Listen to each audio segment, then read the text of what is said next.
transition, de 22 000 en 2020, les FAMA passent à 65 000 hommes en 2023, de 4 avions à une trentaine pour l'armée de l'air, une armée totalement revigorée avec un moral haut pour des performances exceptionnelles. C'est le pari que gagne actuellement le pouvoir de transition à moins de 3 ans de son bilan. Selon une source bien introduite, l'une des prouesses indéniables, du reste reconnue par tous les acteurs sociopolitiques, de cette période transitoire, c'est le bilan élogieux réalisé par la gouvernance dans le secteur de la défense et de la sécurité. En effet, à en croire cette source, l'armée malienne avait un effectif d'environ 22 000 hommes jusqu'en août 2020, lors du renversement du régime IBK.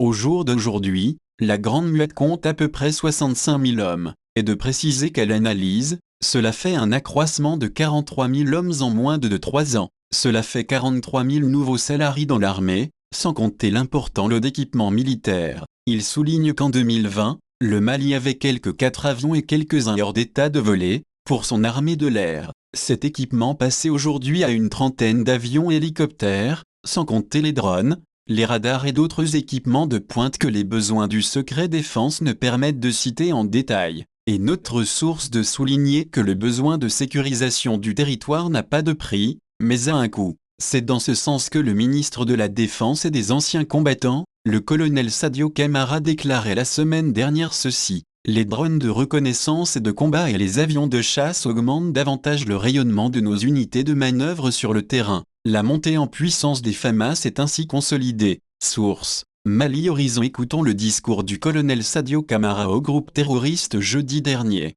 Excellence, Monsieur le Président de la Transition, chef de l'État, chef suprême des armées, les nouveaux systèmes d'armes que nous recevons aujourd'hui viennent s'imbriguer parfaitement dans une architecture de défense qui a déjà fait ses preuves sur le terrain.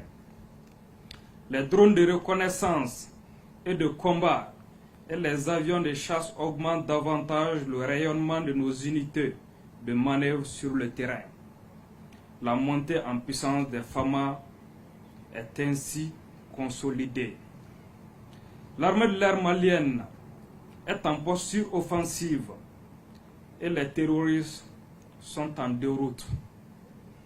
Les opérations agressives menées par nos troupes contre les bandits ainsi que l'attitude professionnelle et protectrice de nos soldats vis-à-vis des populations ont déjà convaincu des dizaines de combattants de déposer les armes et de venir se rendre.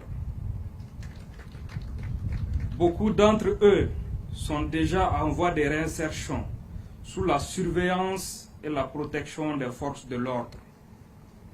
J'en profite pour encore m'adresser aux fils du pays qui s'étaient égarés et qui commencent à revenir vers la mère patrie, conscients qu'ils ont fait une fausse route. Vous pourriez être de nouveau les bienvenus chez vous. La nation est prête à vous ouvrir les bras, à condition que vous acceptiez de vivre selon les lois de la République. Excellence, Monsieur le Président de la Transition, chef de l'État, chef suprême des armées, permettez-moi de remercier nos différents partenaires qui ont continué d'assister le Mali en ces instants difficiles. Ils ont été à nos côtés lors des moments sombres, tels là des étoiles dont l'éclat est d'autant plus brillant que la nuit est noire. Grâce à la qualité des équipements fournis par la Fédération de Russie et la République de Turquie, grâce au professionnalisme des instructeurs qu'ils ont mis à notre disposition pour former et entraîner nos forces, les avions de chasse L-39 Albatros et les systèmes de drones Baykar TBD que vous voyez ici ont contribué à changer la donne sur le théâtre des opérations.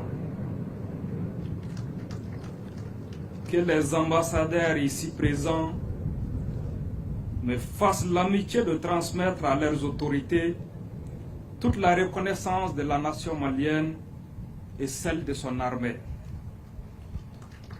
Je remercie également d'autres amis du Mali, dont l'appui a été d'un apport capital et qui seront appréciés et reconnus très bientôt à d'autres occasions. Le Mali transmettra à son tour cette chaîne de solidarité à l'endroit de tous les pays frères et amis qui sentiront le besoin d'être appuyés en partageant le peu d'expérience et même le peu de moyens que nous avons acquis, conformément aux valeurs de nos ancêtres. Je remercie et félicite le peuple malien pour sa bravoure et sa capacité de résilience. Vive les forces de défense et de sécurité du Mali, engagées au service du peuple. Vive le Mali éternel, uni, un et indivisible.